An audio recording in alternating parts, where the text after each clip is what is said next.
Hey everyone, welcome to our Office Hours Tuesday Focus. Our theme tonight is the why of accessibility, and when Laura Thompson and I were originally discussing this, I kind of made the mistake for a couple of seconds of thinking, like a lot of people do, that the topic was going to be focused on specific disabilities, seeing, hearing, mobility, and so forth. And the more we talked, the more I realized how wrong I was, because as Laura, who assembled our panel for tonight, reminded me, making things more accessible for those with challenges makes the world more accessible to everyone. Case in point, she mentioned closed captions. They might have been originally targeted at people with hearing issues, but most everyone in a loud sports bar, when they can't hear the TV, they can still read the captions, so it makes their life a little easier to follow their team or whatever. Or she mentioned the curb cut effect, something we've all seen out in the real world, where something designed for people maybe originally with mobility issues, it equally helps anyone trying to drag a heavy roller bag from their hotel to the trunk of their car. So it's not just, as she reminded me, the 1.3 billion people around the world living with specific challenges like these. This is something that really ends up helping everyone by promoting human accessibility to information, opportunity, and access. And that's what we're going to talk about tonight. One last thing before we formally begin the show. This is a Q&A, a question and answer program. And because it is a Q&A program, I'm going to toss up the QR code. If you'd like to get a question into the show, you can either scan that with your phone or anything else that allows you to read Q&R codes, or you can simply type into your browser, askofficehours.global. That'll take you to the same place, and we'd love to hear from you and your thoughts about what's going to be happening over the course of tonight. So, with all of that said, I am going to go through and let the panelists kind of introduce themselves. I'm going to start with Laura. Laura, it's been so much fun working with you, just discussing what we're going to talk about tonight. Can you tell me why you wanted to get this in front of everybody? Well, Bill, when the show kind of started and I was talking to different people in the community about it, right now we're kind of going through this, who is Office Hours as our founder exits and how are things going to run? And I was brought back to the concept of a global conversation where no one is left out. And that sounds so easy, but it's not. It's not easy at all. The disability is the only minority group that everyone can enter at any time, and sometimes in a split second. You can fall, you can hurt yourself. It can be a temporary entrance, it can be a permanent entrance as people age. The likelihood that they will become find themselves with a disability becomes higher and higher. But not only that, but it's also a matter of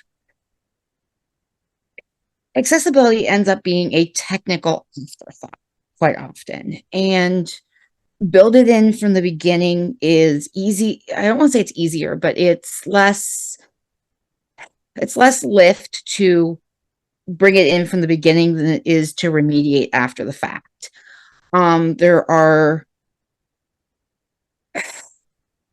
I guess you call them extensions that you can use for websites that they put the little accessibility round symbol and the universal accessibility symbol in the bottom, but those don't always work right. That's somebody that's gone to some degree has gone, oh, okay, we need for these laws, our website has to be accessible.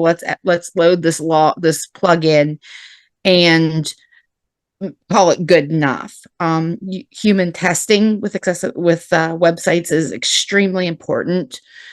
And I really see a lot of what they call the medical model of disability is we have to fix a disability, and a disability is the same as an illness. It's the same as the flu is. We have to fix the person. Where there's something called the social model, or the social model of disability, where it's not, the person doesn't need to be fixing the environment. They're fine the way they are, and it's the environment that defines whether they're disabled or not. Makes perfect sense to me. We have more than that. If you've been watching Office Hours for long, our August panel includes someone you will be very familiar with. I'm astonished always and delighted every time I used to go on the main show and Harshid was on our panel. Harshid Trivedi is with us tonight. Harshid, welcome. Good evening, Bill, and it's a pleasure to be on again. And it was wonderful to hear Laura explain as she did, but she reached out and said, hey, would you be interested to be on a panel talking about the why? I particularly started a channel. It's called Who Cares A11Y Bar. So WCABAR. Reason why I bring this up is the who. Well, who is office hours? As she said, I loved how she said that. It is really important because we took all the little bits of everybody's teachings. As you, Bill, you taught us about three-point lighting, as I recall, really heavily. But, for a blind guy, why would you care about three-point lighting? You have to think from the beginning, the why. Well, why? Because other people out there are watching me. Other people out there might be inspired by maybe my set. I know I'm in a sort of a room-looking set, but it's the fact that I have lighting that's pointed at me at a certain color temperature. I care about my audio really to the exact number of a luff. What is a luff? All of these things. What are these terms that we all come about? But for one is it's about building a community. And the why starts out by a community. We've started seeing prosumer gear lately go into consumer homes. And people are getting used to buying new cameras and new rigs. Just to keep the context to our Office Hours global community. And sometimes we may not have those things work outside the box for us. Zoom, for example, the recording company, not what we're on right now, but the Zoom recording company, Zoom Inc., I think they call it, or Zoom Corp, excuse me. And they make a Zoom recorder, but the thing is it has a screen reader built in. So it gives me that same capability. Again, we want to be equal. You don't have to fix us, as Laura just alluded to. So I'm glad she said that. Is we don't need to be fixed. We need to have access. And I come back to the word accessibility. Accessibility is a word because it's bringing access to the person that has that ability to bring that access, right? So if I bring captioning to this program, I'm bringing that ability for a person that's deaf to be at the same cutting edge conversation with us. If I am using something like audio description, someone that is blind might get a better understanding of someone's set. And all of these elements really do matter when we are trying to present, because all we're doing in life, if we really look at it, is presenting. Hey, wife, hey, woman, hey, lady, look at me. I could present to you that I could make it worth your while to live with me for the rest of your life. And we're presenting. We really are. So it's really interesting to take a different scope, to take the scope of accessibility, to take the scope of audiovisual, to learn different ways, because all we're really doing are learning. It's not about the brand. It's about how can we work together. Matter of fact, Siri is going to get some Gemini juice. We'll talk about that later, but I'll keep it moving.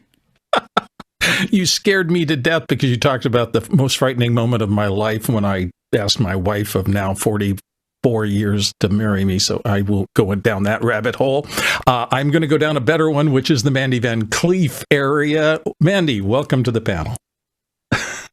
Good evening. Thanks for having me this evening. I think I'll echo what others have mentioned, where you never know, one day you may have a disability. It's not necessarily something you're born with. You could acquire it later in life through an injury, or it could be just kind of coded in your DNA, but it might not affect you until you're in your 50s or 40s. It just depends on what's going on, and there's lots of possibilities there.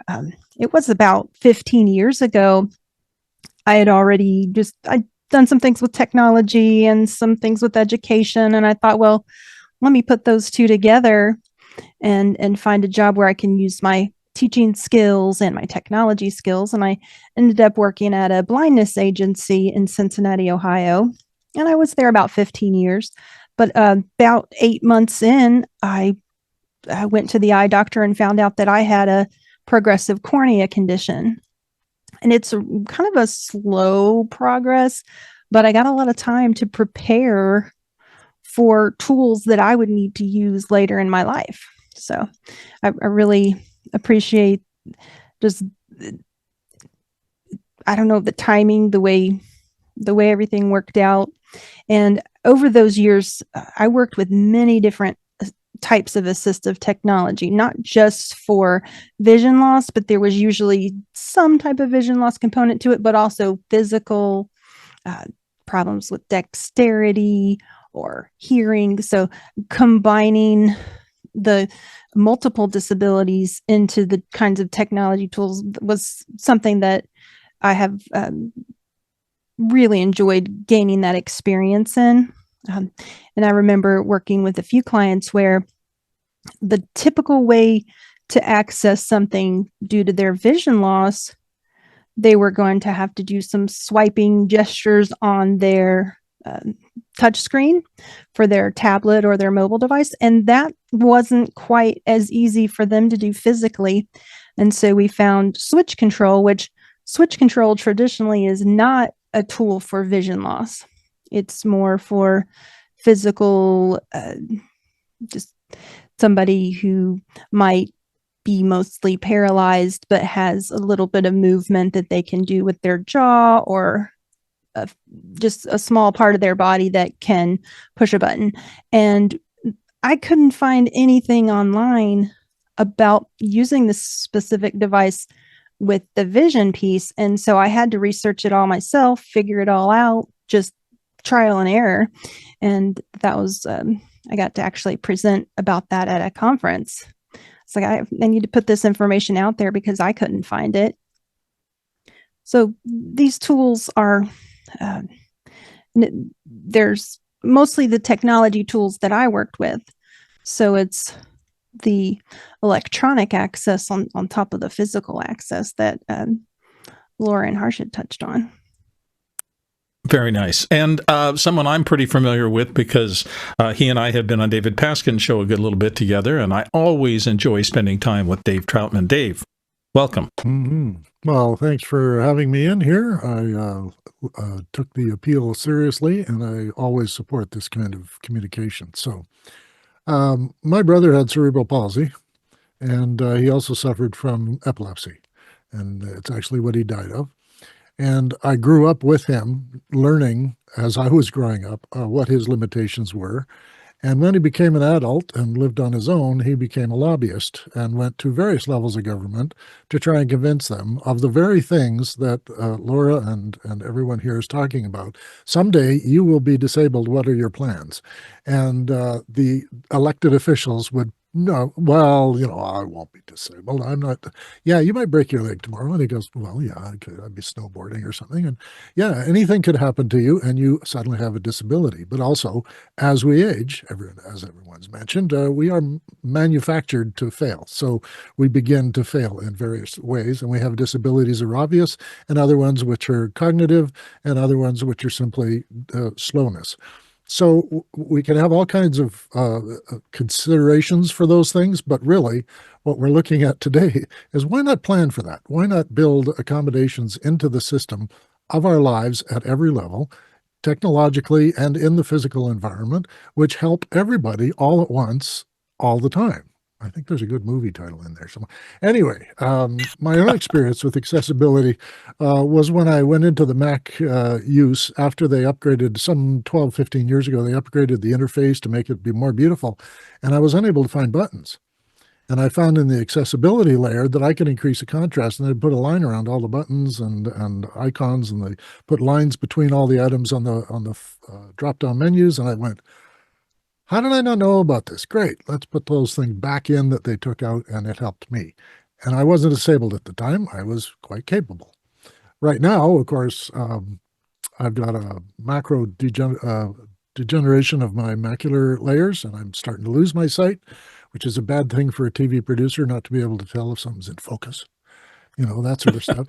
But I was also introduced to assistive technologies about 30 years ago by the rehab medicine faculty at the U of Alberta here in Edmonton. And they had a whole department researching and investigating and looking at people's possible projects for creating assistive technologies, everything from Braille readers to Braille interface to physical objects, or being able to give people motor skills that they didn't have and substituting those. And we all know, famous people who've been operating out of wheelchairs and telling us about the universe. So those kind of things go back in my history, and I have followed this for a long time, and I'm an advocate for it myself. And I warn a lot of my friends and neighbors and people like that we will be disabled at some point. I joke with my neighbor that he and I will meet on the corner, and he'll be on one side and I'll be on the other, and he'll want to punch me. We need a dip here so that his wheelchair can come across and he can punch me. So we actually told people at council that that's why we wanted improvements to our neighborhood. So I'm really excited to be here today and answer any questions people might have. But I also wanted to add something to start the discussion, perhaps. I've got a picture I want to show everybody. And this picture comes from Tokyo. And in Tokyo, the sidewalks have a yellow stripe down portions of it. And that stripe is meant for blind people. So if you've got a cane, you're still in the middle of the sidewalk. People walking by you know that you're blind because you're using it. You don't really need actually a stick. You can actually just feel it in your feet. It also has the effect, and I witnessed this myself, it's hard to walk on. It has stubble on it. It's bumps all the way down. And the bumps make it uncomfortable for someone who's just walking on the sidewalk to walk on it. And for women in high heels and the rest, it's actually risky. So it's actually created a path for people with vision problems to be able to find where they're going. And it's got people out of the way, all in one design. It's very all simple. in one thought. That's great. And plus, there's got to be tactile feedback. They know they're still on the path as they feel When it you as get they to walk. a corner, it splits up as to which directions you can go. The other thing I heard on office hours in this community was a complaint about these in a city in America. And I thought, it's too bad I'm on the crew today, because I'd love to take these people on and explain to these doughheads that it's not an inconvenience for you. It's a convenience for you. You'll get out of their way. Nobody's going to sneak up behind you and bump into you because you weren't paying attention. If you're on that thing, you better be paying attention. So I'll just leave it there, that I wanted that picture to show that they can design for all of us together and not exclude anybody. Just make it special. Very nice. There's one more person here seeing on the panel that I haven't said hello to, and that is our dear friend Cindy Drozda, who is our reader for today. As your questions come in, Cindy's going to articulate them for everybody. Again, I'm going to toss up the QR code just in case somebody missed it the first time around, and let you know that if you want to get questions into our panel, askofficehours.global will get you there, or you can scan the QR code and that'll take care of it. All right. That said, I wanted to start with that curb cut idea that Cindy and I talked about a little bit, because it's such a wake up to me, because you see something like that, and back when it first came in, I think I had heard that they were doing this for people who might need them for wheelchairs or stuff like that. But boy, as soon as she and I started talking about that, it just blows up your mind. You realize how many people can be, their simple little problems in life can be enhanced by something that may not have been designed for everyone, but certainly has an incredible impact on anybody. So Laura, can you talk a little bit more about that process? It's kind of a interesting.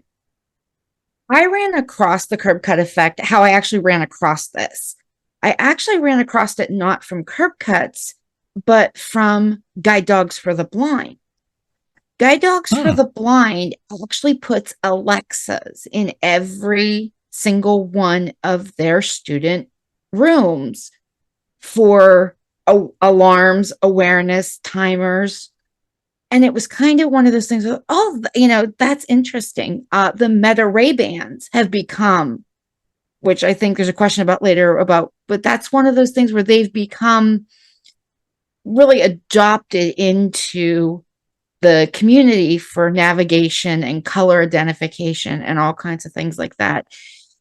I kind of also equate the curb cut effect to what they call the Kleenex effect. Every tissue, every facial tissue you see, everybody calls Kleenex. Yeah, it's one of those things where it was kind of, it started as, we're going to do it for the wheelchairs because the law said we have to.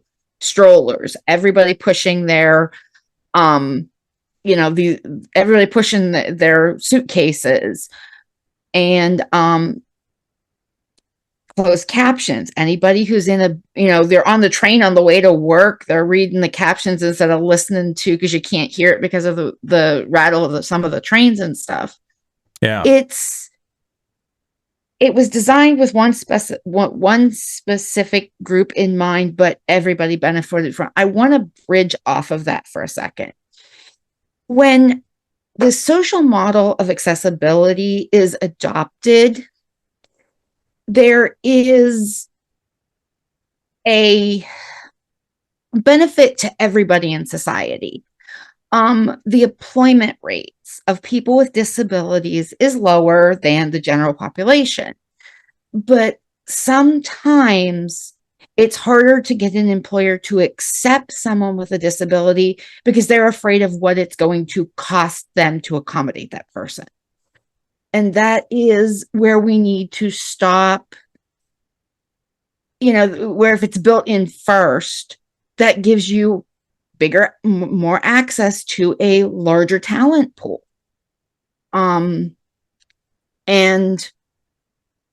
the other thing is that I know even after I got my job at the university, I spent years struggling with inaccessible software and just really trying to go, why doesn't this work? Oh, we don't know. We don't have anybody in our tech team that can even figure it out.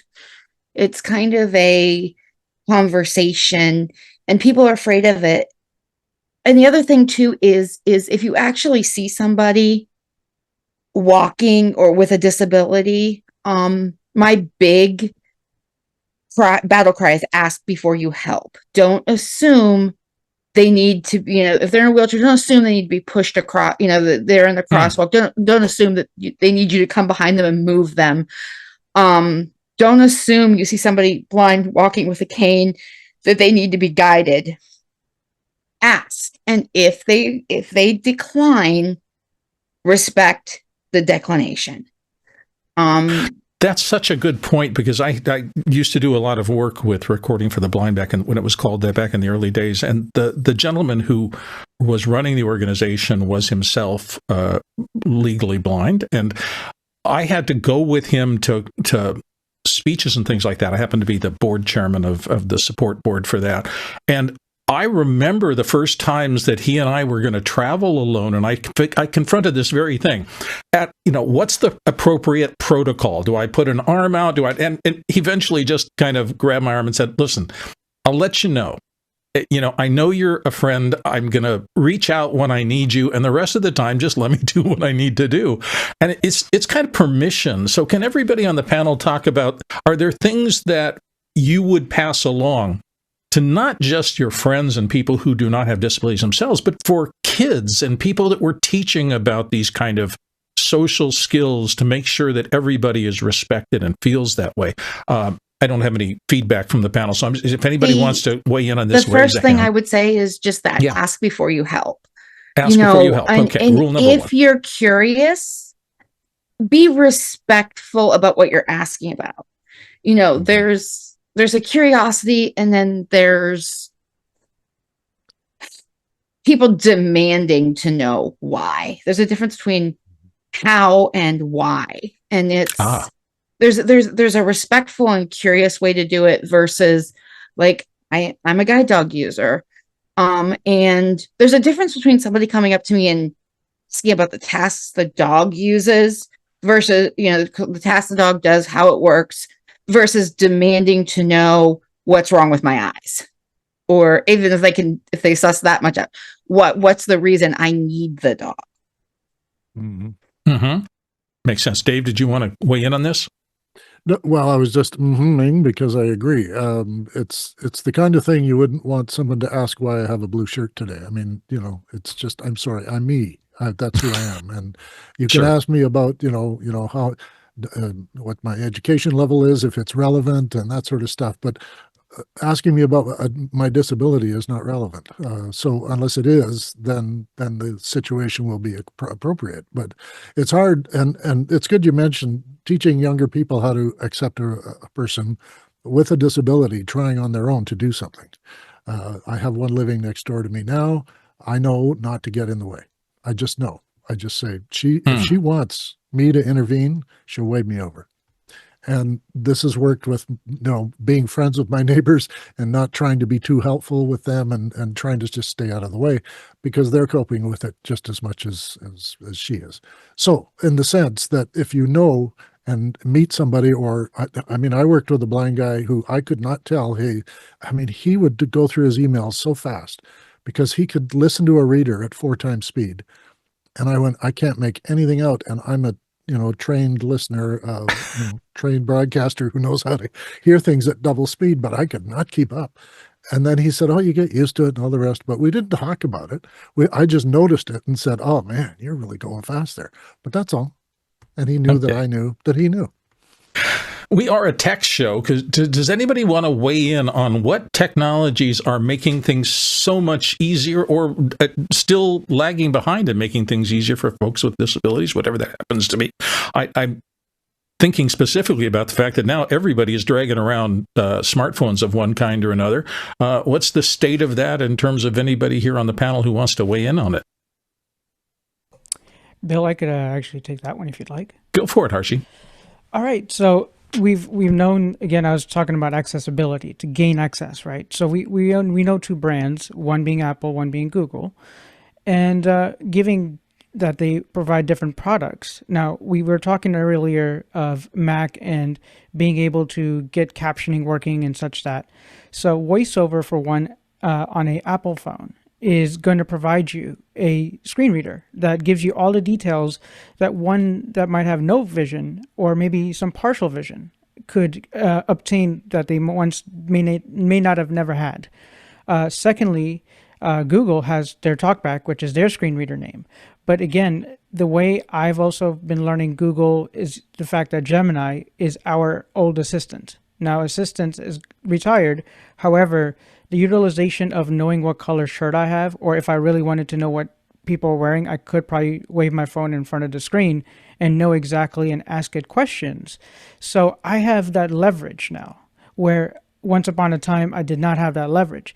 With that comes privacy.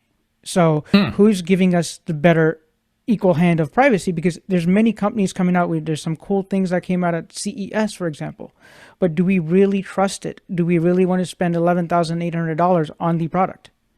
So again, asking the why is really important. And one thing I even wanted to say, what Laura was saying previously, imagine somebody just walks up to you and grabs you. Would you, A, want to probably, give them a quick 1-2, or B, you would be happy that someone did that. So obviously you'd probably freak out regardless of your vision, right? Being blind or not. And so being a lady, for example, even more risky, right? Because who knows what your intent is. And again, we want to be respectful to all abilities. So when we do say, don't grab us or something, there's a reason, because you might get decked. Not saying that you will, but you're risking that somebody's afraid of being touched, and they may not, maybe they have other disabilities that they may not want you to touch them. So there are tools, there are things that are giving us these things. So Hapware, for example, they won the Innovation Award. It's called the Ally Band, and it would buzz to let you know if someone's smiling or someone's shaking your hand. So then you have this clear-cut understanding that someone is actually trying to shake your hand and not just someone randomly trying to grab you. So there's tools, and we're probably talking about Meta and stuff a little later, but just a little bit that I want to kind of get people thinking about, that we are just trying to be as equal. But at the same time, there are tools that either let us know by camera, let us know by screen readers to see what kind of picture of a person, or to be able to get an Uber or a Lyft for a vehicle in America. So a few things to think about. Excellent. Anybody else want to weigh in on this, or shall we're at the bottom of the hour now, so I was about to toss it into the audience questions. So let's go there. Cindy, what have we got? Here's a question for us from John Snyder in Reno, Nevada. What is the most common misconception people have about accessibility? Laura Thompson has raised her hand to speak to this. Laura? I think one of the first misconceptions and the biggest is that it's going to be hard, it's going to be expensive, and it's only an afterthought. Those little user way type website bolt-ons are just enough. It gets us past it's just accessibility is just a checkbox basically. So that's one of the reasons we're doing this tonight is to bring the awareness to what it's not. There's those of you who've been behind. around before and after, did the ADA, the Americans with Disabilities Act, make I know it took a while to and may not be still fully implemented, but has it made a significant difference in accessibility access for everyone? I want to say yes, but it has given us a path and a framework to what accessibility maybe should look like, but does everybody do it? No. I can't remember which one of the big fast food chains was just sued for their website and their app not being accessible. Unfortunately, the blind user lost, but how did it even get there? Interesting. I'm going to, after, Harshid raised his hand too. We're on this question, so let's go in his direction. Harshid? Sure. So one example I want to provide, someone at a movie theater might think if they give you a captioning device, they've done enough. Well, sorry, I'm actually blind. I'm not going to be able to read the text. So the misconception about accessibility sometimes comes from what disability are you trying to focus for? If I'm blind, I would like a audio description headset at a movie theater so I could now spend $20, $30, whatever the cost might be, and you're getting my economical revenue in this. So better for you. At the same result, I get to enjoy the film. And those artists who actually do voiceover work are getting paid to do what they do through the studios. So it's all connected, but if we really just take it to simplistic, we always forget the misconception of accessibility by we're not understanding that there's actually that need. How much of the web is inaccessible? I want to say 90% is the last statistic I had. And that means that your businesses out there are not making your money from people like myself that may not be able to obtain your shop, your e-commerce store, etc. So it's always important, I think, in accessibility to realize that it is your best interest for a better bottom line that we shop with you if you make it easy and less frictionless. I'm going to go to another viewer question, but then I want you all to think about in the middle of that. We had this big work from home tremendous thing during the course of the pandemic. Has that made it easier or more difficult for folks who are homebound in some cases? Are there more opportunities, less? Did it change anything? So that said, we're going to go to Cindy's question. Cindy? This is a question for me, Cindy Drozda in Erie, Colorado. When a person is designing a website, what are the most important things to build in? And I'm going to go backwards here. Dave Troutman, you're up first, and then Laura and Harshid. Dave? Yeah, of course, all the alt tags and all the descriptors, there's quite a bit there. It's a good habit to get into with putting pictures in and then describing the picture, putting in links and then describing where it goes, and also offering previews of things. And for readers, they can interpret this. They know what the tags are, and so they can use a phrasing that says this is I'm describing a picture now. So it's also had an impact on PDFs, and PDFs now come with a scrutinizing tool which goes through your PDF and makes suggestions of where you might augment this thing with special tags that you can put in that help people who are reading it with a reader, not just a visual reader, will get all of those things highlighted for them, and then they know when to click on something and when not to.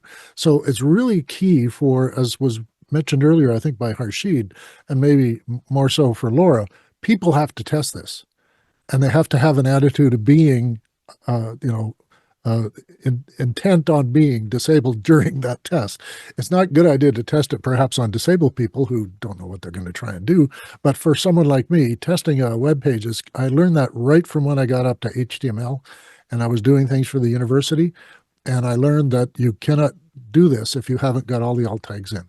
And then when PDFs came along, I became an advocate for teaching people how to interpret that information, and they got educated. Now, there were laws. There is a federal law that there's, I forget, it's named after somebody, a Randy Act or something, where you have to do this. And if you have a public-facing one or a funded one from the government, you can be shut down if you don't conform to the regulations. So if you want to look up those regulations, they're actually in the U.S. federal regulations. In the U.K., there are also regulations, and Australia adopted some in the early 90s.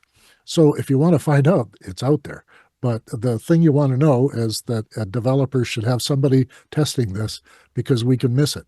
I always say with graphics, a second pair of eyes tells you what the title is not spelled right. Laura Thompson. Make it meaningful. When you're doing the alt tags, when you're doing the image descriptions, if you go to the Office Hours Global website, there's a collage on one of the pages. I don't remember right now which one it's on, but if you actually hit that with a screen reader, it will tell you exactly who is in that collage. It will name every face in the collage. That had to be done by hand.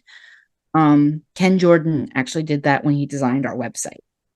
It doesn't say, it's not a generic description. It's a meaningful description. And it was something that they were really committed to from the beginning of the Office Hours website, is making sure that it was accessible. Yeah, tag your forms. People tag a lot of things and they forget to tag the form fields. Makes it less usable. So yeah, make it intentionality. Nobody's going to get it 100% right 100% of the time, but awareness, intentionality, and be open to feedback when somebody does hit a website and they run into a problem. I think that is one of the biggest inaccessibilities I've seen working in higher education and with certain big software companies that do educational software is, number one, there's this conception that if you're not a student, we don't have to remediate if you're staff. And two, it's who do you talk to in a big company like that? There's sometimes nobody to call, nobody to talk to, because it was 6 versions ago when the accessibility was looked at last, and they've made changes to the code and not looked at the accessibility again. But the person that did it 6 versions ago isn't even at the company anymore, and nobody knows where to go. Harshid, you raised your hand on this one. Yes. What to really look at are these 4 character, I'm going to say it, WCAG, Web Content Accessibility Guidelines. If you want to quickly remember that, poor, perceivable, operable, understandable, and robust. So when you look at a website in that or that framework, again, you're sticking to something that's fundamentally already there. It's well developed. This works on government levels. So if you take this and put it on your own consumer level website or prosumer level website, you're going to gain the same results. When we mentioned about some of these companies using plugins do work well. Don't get me wrong, but it's a band-aid. It's making, we got the check mark, we're blue check mark. Well, what does a blue check mark mean to you? Are you on Twitter, Facebook? What blue check mark means something different to you in different places. So don't think about a check mark. Think about what the person's going to look at. Is your website robust enough that the information is available for everybody in all kinds of accessibility website, or do you have so many ads and so many things on it that I'm just like, it doesn't matter if you're, they're just going to be befuddled, like, whoa, this is too much, I'm out of here. And so you want to make sure whenever you're looking at these little common words as accessibility and things, there's standards. If you follow them, it makes it easier. There's already guidelines out there. Right now, I think we're at 2.2 in the WCAG guidelines. There's a guided, there's A, AA, and AAA. So AAA means you have all that stuff hooked up. Not many websites are like that. Commonplace is a 2.1 AA website. So if you could figure out what are those rules and regulatories when you're making a website, they're all part of your W3W, like WC3s. It's all part of the website content rules and regulatories, and you'll be doing the right thing instead of taking the plugin so somebody's making money off of you, rather where you could save money from the get-go, from the beginning. That's why do you need to present this way? Saving money. If you spend money later down the road, like Coca-Cola and all these others, sure, but they're a big corporation. They could afford it. Can you? Mandy Van Cleve. So what the coders or developers of a website should think about are the proper use of HTML.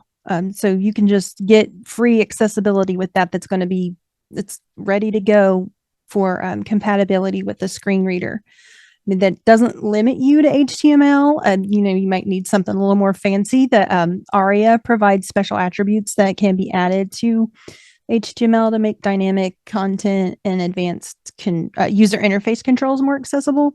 Label your form controls so that we know what those are when we run across those with our screen reader. Last but not least, make everything accessible with the keyboard, not just the mouse. That's one of the worst offenses. Oh, I remembered one more. Mark up your table headers. There's code that you can do that so that the tables are easy to navigate with the screen reader. Mandy got a round of applause from Harshit on that one. Dave, you wanted to pop back in really quickly? Just really quickly, Bill, you know this. Describe. At radio, we learn this right away. Every time you say an acronym or thing, or you introduce a new object that they haven't talked about before, you have to tell them it's a pair of headphones, put them over your ears, and sometimes they're black, sometimes they're white, and you stop the show to get that description. So even in web pages, take a mindset that you have to describe what you're talking about. Assume nothing on the reader. Or listen. Yeah, it's one of the toughest things to learn is that idea of, here's another acronym. I know we've dealt with this acronym 400 times in the past, but all the audience has not. So trying to school yourself into doing things that are useful for the most people most of the time is always. And Cindy's got a question coming up that's going to challenge her acronym descriptions thing. So yeah. Okay. Laura Thompson wanted to get back in on this before we move on to the next question. The one other thing I wanted to say is be intentional, but don't be so overwhelmed that you don't start. I think that's the other thing is people don't necessarily want to start because they don't know where to start and they don't want to go halfway. Be intentional. All right. Let's go to the next question. I was going to come back to that work from home thing, but we'll talk about that if we have time because we're here for serving your questions and we have actually a good list and growing list of them. So, Cindy, let's get to the next question. Brody Hefner in New York City is wondering, are there any accessible design requirements or schemes that are too onerous or result in unintended negative consequences and therefore are good candidates for revision or improvement? Nobody raised their hands to attack this. From the point of view of somebody who's done a lot of programming, created a lot, all you can do is come in with your best intentions. I do not want to make this tough for anybody. I understand what I do not understand well enough to do a great job, and I go looking for people with better expertise than I do when it comes time to design something or give feedback on something, particularly for a specific audience that I'm not a member of. But that's always a challenge for people. Harshit, you wanted to get in on this? Absolutely. I just want to say to remind people that look at revisions. So we look at the AI generation, AI in so many forms right now, version 3, version 4, ChatGPT, Gemini, all of these. And so to stay on top of some of these things is also checking your revisions. I feel it's quite an important factor in this puzzle. Mandy, you wanted to weigh in on this? Yes, and I think Laura touched on something similar to this earlier today, that you want to start with that universal design from the ground up if you can. Don't try to bake it in later. It's going to be harder on you to try to add accessibility as an afterthought than if you do it from the beginning of your project, if that's possible. If it's something that already exists, involving the individuals who are affected by the accessibility and need that accessibility, don't expect electronic tools or AI to do that for you. You have to get in touch with the people that you want to make sure this is helping and have them test it for you. It reminds me of home building. It's always best to fix problems with the foundations before you frame out the house. So get in there early, design it correctly if you can, and know that that'll make things a lot easier as you go along. Next question. Here we have Wayne Fox in Sydney, New South Wales, Australia. I have an Apple Vision Pro that is not vision accessible for people with tunnel vision, 95-plus-year-old, retinitis pigmentosa, etc., but Magnifying App is not available on the Apple Vision Pro. I tried to code an app, but was API blocked from camera by corporate certificate security. This is interesting, that combination of features and security getting in the way. Dave Troutman, what's your thought? Well, we're looking at a device which is only in its infancy. I think Apple is a smart company. They have a lot of background in accessibility. And if you report this to Apple, they will take it under consideration. If you're having trouble using the thing, you can actually go to a Genius bar and they'll take notes. They will take what you're using it for and ask you, did you try this? Did you try that? But if it isn't actually working and it can work, they'll tell you. If it isn't working because, as you say, it won't accept the certificate and it won't allow you to use camera for some of these things because of the environment you're in or whatever, then yes, we'll wait for them to come up with ways this is safe to do. And as well, I think they're going to put in magnifying and not just, you can pinch and bring things closer and you can make them larger and that sort of stuff, but there is a limit to the resolution at that point. So yes, if you're having trouble seeing things and you want the AVP to help you, then it will. I'm absolutely sure Apple's going to have more of this as it develops. I don't think they wanted to load it in with all kinds of apps that people wouldn't try or wouldn't actually need immediately at the beginning with all the early adopters. So my sense is if you wait just a couple more iterations, you'll start to see these things added in just like they were with the Mac. And I think if you had built an API, a code, you say you coded an app, but it was API blocked, that's a developer level discussion. So you'll have to get in touch with the developer layer at Apple. And I'm sure as a developer, there are links you can follow and sign-ins you can do to go in there and ask directly to people in the AVP section to answer some of these questions because they want to hear from you and they want to get ideas for people who want to build APIs. So that's a direction you might want to look into. Next question. John Snyder in Reno, Nevada is back with us. What are some examples of new assistive technologies that exist in the real world and are enabled by AI? Mandy Van Cleef's going to start us off here. Mandy? Yeah, so I work really extensively with screen reader software called JAWS. It's Job Access with Speech. And there's also a magnification software called Fusion that incorporates Zoom text and JAWS that'll have some tools here. JAWS has been around for 30 years. It just celebrated the 30-year anniversary this year. So in 2025. And it's software that's available on a Windows computer. And there's at least 3 features I can think of off the top of my head that use AI tools. So that's a new development. There really wasn't a whole lot of AI in our world besides we could ask our assistants things. But now with JAWS and Fusion, Picture Smart is the first one that comes to mind. So this is a feature that's built into JAWS and Fusion where a user comes across something, it might be text, it might be a picture. We don't know what it is, but the AI tools can tell us. We can use this tool called Picture Smart. You're going to get a summary, but you can also drill that down for more information. It's going to combine how ChatGPT describes that image as well as Claude. And you can actually see the separate descriptions if you'd like to hear those describe your images. And if it's an image of text, it'll actually read that text to you. You can ask questions back and forth about it too. So that's pretty cool. That's called Picture Smart. It just gives you the details in the image and describes it to you. Now, Face in View is another feature. We were all getting framed up today and checking our lights. and our mic levels. Now that face in view is for the camera piece of that. So there's a feature in JAWS called face in view. It's like FACE and then IN for the word in and then view.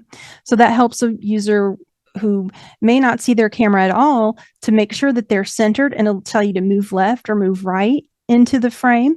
And you can also check to be sure that you have adequate light. Your lights might not even be on at all. So face in view can check whether you have enough light on your camera. And last but not least, the third AI tool that's in JAWS, and that one's called FS Companion, and that's F as in Frank, S as in Sam, and the word companion, which the FS part actually stands for Freedom Scientific, who developed JAWS. So that's an AI-powered assistant you can access in JAWS and Fusion. Actually, you can access that on any device with a web browser, and the website is fscompanion.ai. And if you're somewhere where that .ai domain gets blocked, you can use fscompanion.freedomscientific.com to access the same site. It just redirects you there. So that you can look up information quickly about not only JAWS, Fusion, or Zoom Text, but about how a user using those softwares might also interact with any of their other applications or their Windows operating system. So a lot about Office, Teams, Google, really a lot of applications, and the applications themselves. Like you just want to look up what shortcuts, the keyboard shortcut to do a certain thing. And it really doesn't even have to have anything to do with accessibility. I asked several things about how to do something in Premiere Pro or, any application. You'll get step-by-step instructions on how to do that. And if you specify that you are a JAWS user, it'll walk you right through just the keyboard way to do that. So Picture Smart, Face in View, FS Companion, those are AI tools that JAWS and Fusion screen reader and magnification users have at their Laura fingertips. Thompson. Oh, excuse me. Did I cut you after you finished, Mandy? Oh, no, I just said at your fingertips, you'll have those tools that use Perfect. AI. Perfect. Laura. The Meta Ray-Bans has become very, very common in the blind community. Now, I have heard that there are some public spaces now that are restricting the use of the Meta Ray-Bans in their public space because they don't know if you're using it for accessibility or if you're using it to spy on people, if you're taking videos of people, if you're posting these to the internet. One of those happens to be certain cruise lines that you aren't allowed to use them, like navigating around the ship if you're outside of your own cabin. Ah, that's interesting. So they're concerned about the privacy issues of having somebody with a camera and people not knowing they have cameras that could be invoked. Yeah, the double-edged sword of it's going to help one group, but it's going to make another group a little less, maybe they feel less safe. And these are challenging times for all technology. Laura, that was Laura. So Harshid. So speaking of, we were talking about Meta there real quick, but what connects to it? And there's this device called Ally. So it's a wristband. And interestingly enough, I was on a show a couple months ago with the CEO, and they actually won the Innovation Award at CES. So basically, as we were discussing earlier, it lets you know if someone is maybe gesturing to you. And so that's using AI, of course. What really blew my mind was this $11,800 device. It was called the Dot Lumen, Lumen. It is a wearable that uses a technology called pedestrian awareness driving. So you're pretty much your own vehicle, so to speak. But what you're doing is using it to know as if a guide dog was with you.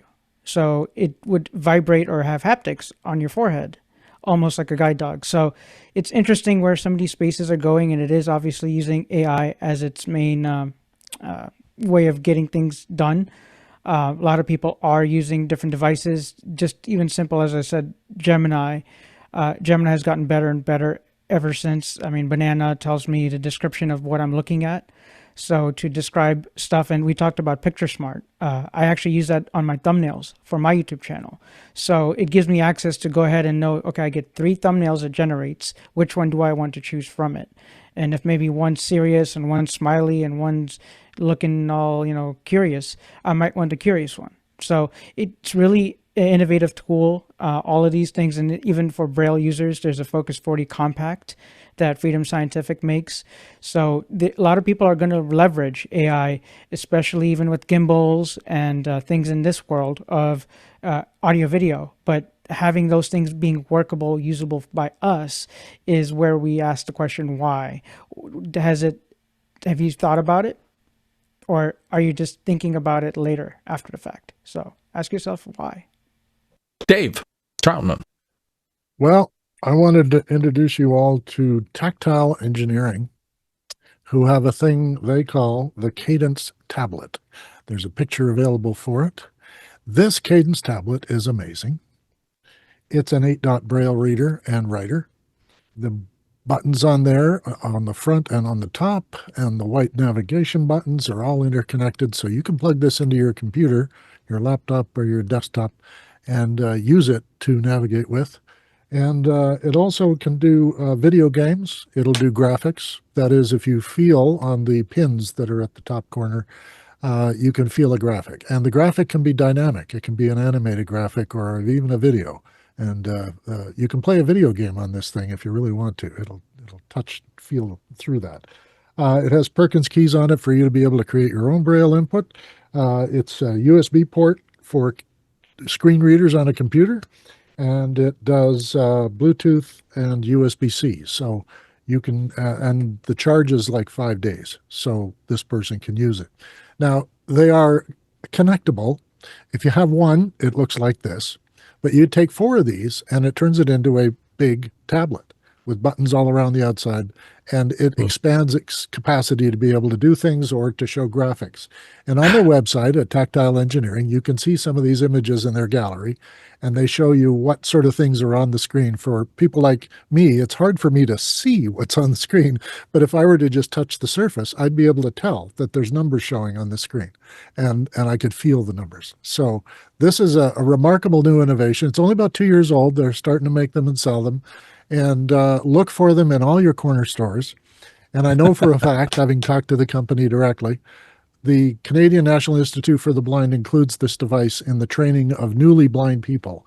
It helps them navigate and communicate and to be able to be more comfortable when being trained, to be able to talk to someone and deal with, you have to learn how to use a stove when you can't see anything, and they get trained on this. Well, this tool here is helpful in that direction as well. And I hope to see it in the employment area, that corporations will adopt these tools and have them on hand for people who know how to use them, or maybe a person in HR could train them, but they know how to use them, and they will be able to take them to work and help them interact with other people. Or even, the reason Braille was, popular was we read everything, right? We had books and paper, and we worked with paper and clipboards and everything else, and Braille helped there. Who are sight impaired are still learning Braille, but it's nowhere near what's used for computers. So we're all into the tech now, and this device is the interface for tech. So there you go. Nice. Harshid, you wanted to slip back in real quick? Yes, please. Yes, please. If anybody is local and wants to see the device, I actually probably going to try to go to it at the end of the month here. It's going to be in Orlando, Florida, at the Assistive Technology Industry Association. Reason why I bring it up is I actually got to meet some of our folks here. Tlaloc, I got to meet him in person there. And it's always really cool to see all the different innovations, from people that are in wheelchairs to people that might, like myself, that might need Braille or assistive technology for my vision loss. So if anybody hasn't experienced that, Apple, Google, all these companies do show up there, and it's especially in the accessibility field.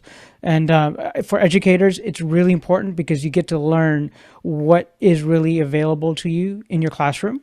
And I really, really just found it fascinating to learn about each state and their programs to the level of giving someone a tool like this. So they're definitely going to be a vendor at the ATIA, Assistive Technology Industry Association. So if anyone's around Orlando, check in towards the end of the month at their website. I am not at all surprised with a panel like this that we have more questions than we're going to have time to. So I'm going to keep moving. Next question, Cindy, please.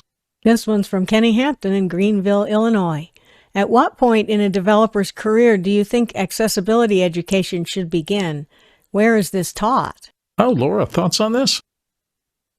From the very beginning, it needs to be something that is brought in and taught. We teach you how to do this. We teach you how to make it accessible. We teach you how to do this. We teach you how to make it accessible. Doesn't matter what you're coding in, what you're learning, what coding language. We teach a piece. We teach the accessibility. Next question. Next up, we have Florence Donald in Silver Spring, Maryland. When testing, would you recommend always to include people with vision needs be on the testing team? Dave Troutman, what are your thoughts? Well, I'd start with vision people to make sure that they can understand what this is all about, and then test it as if they were needing this help. But then you bring it to people who actually are going to use it and see. And this is something we test with ordinary web pages, is you put it in front of people and you let them push the buttons and try and navigate. And then you have someone sitting there with a clipboard and you write down all the mistakes this person made. And then you present that to the engineers and say, they're making mistakes like this. There's too many clicks to get from here to here. We need to be able to get to the statement of the bank in 2 clicks. Try and do that. And they change the navigation accordingly. And the same can go for any website. So then if you're going to add accessibility features, are they prominent? Are they immediately obvious that they're available or not? And then if you have a bar that says, for vision help, click here, and the whole page changes and now navigates the way a vision impaired person would expect. Just like he was talking about ads, if you go to reader view on some browsers, it takes all the other cruft out of the way and lets you just have the text. Even some of the pictures disappear, the illustrations, but you're getting the content. And that's all anybody really wants. Laura Thompson. Florence, my answer is absolutely yes. And I recommend testing with VoiceOver, NVDA, which stands for Non-Visual Desktop Access, and JAWS. People don't actually understand, and I didn't understand this for a very long time, that the way JAWS actually gets information from a web page and the way that non-visual desktop access gets information from a page is just ever so slightly different to change the user's experience. Harshid? Very true, and exactly said.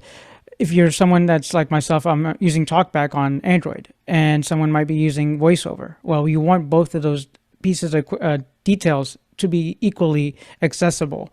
And would you want someone in your team from the start point? Yes. Why? Because you have a better bottom line, for one. Number two, if, say, I want to learn Pro Tools and I need to figure out a device like a Surface device, I could touch it. Well, if someone figures out a workflow from the beginning, guess what? You could sell me a high-end equipment, and I could do the same exact thing you were doing. But what we've got to remember, we're just trying to figure out this workflow. So a person's vision loss has nothing to do with their ability. They might be able to keep up and track and say, well, you know, Florence, we should remember this thing. You forgot about this one point. And Florence will say, oh, wait, you're right. And so remember that we all have different minds and different perspectives. So having someone to look at it in a different perspective can always... Next up, we have Tony Mobley in Noonan, Georgia, USA, asking, what should parents need to know for their children with disability? An excellent question. Laura Thompson's going to start us off. Laura? Well, Tony, we could be involved. It doesn't take a master's degree, a degree in rehabilitation counseling to understand what's going on in your child's education, what they're struggling with, and what the school is actually doing. Be involved, be in those meetings, advocate for the IEP. You're entitled to a copy of the individualized education plan before you walk into a draft, before you walk into the meeting, if they're having conversations about what they might end up on the final one. You're entitled. Just ask questions and don't take, if you know that you're what's talking about what's in the best interest of your child, don't necessarily take what the school at face value, and make sure they follow through. Dave Troutman. And for outside the school environment, yes, there's lots of agencies, and you can probably, through some counseling with even an IEC, find other agencies that can help navigate things like government services and all the rest. But one of the things I learned was that the disability directs the process. That if a person has physical things, there's these people, and then when you have cognitive things, you have these people. I learned more in a fetal alcohol spectrum disorder workshop about adjusting a person's environment to make it more accommodating for them than I ever would have taking a thing on blindness. It had to do with the cognitive ability of the person, not so much whether they could see or act, or their manipulation of things was a failure. It was designed exclusively for FASD children being fostered by adults. Now, the reason I was there is I was doing one of these conferences with it, but I learned that my older brother has FASD, and I lived my whole life with him. Couldn't figure out why he couldn't understand some things. Now I know exactly how to talk to him. I know exactly how to listen to him. And he and I have had more wonderful conversations in the last 5 years than I've ever had my whole 60 years with him. So I tell you, once you get a little clue about it, then it starts to roll together and it makes sense. That always tracks. Don't assume what's going on is what you think is going on. It could well be something different. Next question. Florence Donald is back with us from Silver Spring, Maryland. What are suggestions for accessible needs when the accessible need is unseen? How do companies navigate that need with associates of the company? Laura, start us off. Communicate. Start with asking questions. Don't assume that you know what the need might be. Don't assume you know why. Ask questions. Just like you wouldn't walk up and grab someone and shove them out of the way unless the car was literally inches from hitting them. Have the conversation. Have it respectfully. Have it focused on the result. Not necessarily the why, but the result. There's a saying out there, don't hear what I didn't say. And we're all guilty of it. But kind of go with that in mind. Communicate, ask questions, and keep asking questions. And see the person for who the person is. Harshid. Quite simple as asking. We keep saying that same word between Laura and I, but advocacy goes both sides. So if you're a person with a disability, it's really important to advocate to say, I'm capable of doing X, Y, Z or X, Y, Z. And on the other end of it is ask, how can you help said person? Because sometimes if you collaborate, you might be able to solve a problem much faster rather than, well, that person's blind. I don't know how I'm going to handle that blind person. You never went to that blind person to say, sir, ma'am, how can I be of service to you, or how can we make this easier? And sometimes not everybody will. Not everybody will use a white cane, even if they're blind, or other disabilities. And sometimes those disabilities are silent, and they don't want to be embarrassed by the fact that they have something that, like a disability per se. So again, if you ask for variation of how may I accommodate, could be a better phrase of accommodation.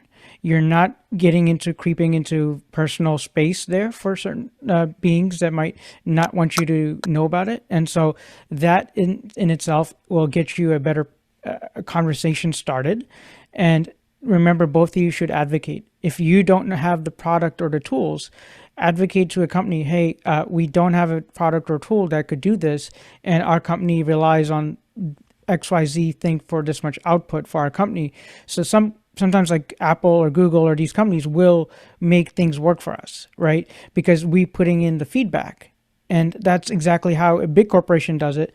Think about it on a smaller scale. It's the same feedback. It works on a feedback structure. So if you have feedback amongst you and the person, you're going to find yourself in a better place. We have one more question that we can get to. Go ahead, Cindy. And here it is from Greg Greckmeyer in Topping, Virginia. My time on the Office Hours crew was an incredible learning experience. I've been diagnosed with ALS, and in my new world, this show has a new relevance, and I'd like to know what production tools or tech we should share in accessibility communities. Example, comms. Oh, well, Greg, thank you for the question, and thank you for being one of the volunteers that make this show work. That's, we wouldn't be here if it wasn't for an amazing group of people who have already touched this show purely on a volunteer basis. So Harshid's going to address us. And I hope he wouldn't mind, but Greg touched me like that personally, because I was in after hours quite often. And again, knowing that he takes in my feedback from accessibility or help me improve, Greg is part of what I look like today. He's part of this. So Greg, we're here for you on all terms. Our accessibility server on our Discord server is always spinning up, but now I know I'll look up more ALS stuff. Switch access from Apple, since if you use Apple devices, is definitely usable. Google has its own flavor, so if you're using Android, there's a flavor for that. If you're using Windows, there's a flavor for that. So we definitely will stay in touch, and we want to help you through any questions. And this goes for anybody that is part of this community. We all of us, we lift each other up, and this is the most loveliest panel I've been on. It's a wonderful start of 2026, and thank you so much for doing this. And that is going to pretty much wrap up our show for today. I promised everybody on the panel and everything else that we wouldn't go too long overboard, although this subject is so engaging that we could have gone a long way. This is the place, though, where I get to say thank you so very much to each and every panelist for being here and adding your expertise into the discussion. Also, thank you to Cindy for being our reader for today and helping us understand that. We always do a traditional TALEC traversal. That's how far you would have had to travel to get the information that these panelists freely gave you today. And today, that is 17,000 miles or 27,000 kilometers, 134 million, as we like saying, bananas for scale. You will see some credits if you are visually able to that scroll in this. Regardless, we always have to say thank you so much to the people in the back end, that silent army of people who help us by making all the buttons get pushed at the right time and making the show actually happen. So thank you all. That's going to do it for this week. We'll be back next week with another show. Thank you on behalf of everyone involved in Office Hours. Thanks for watching.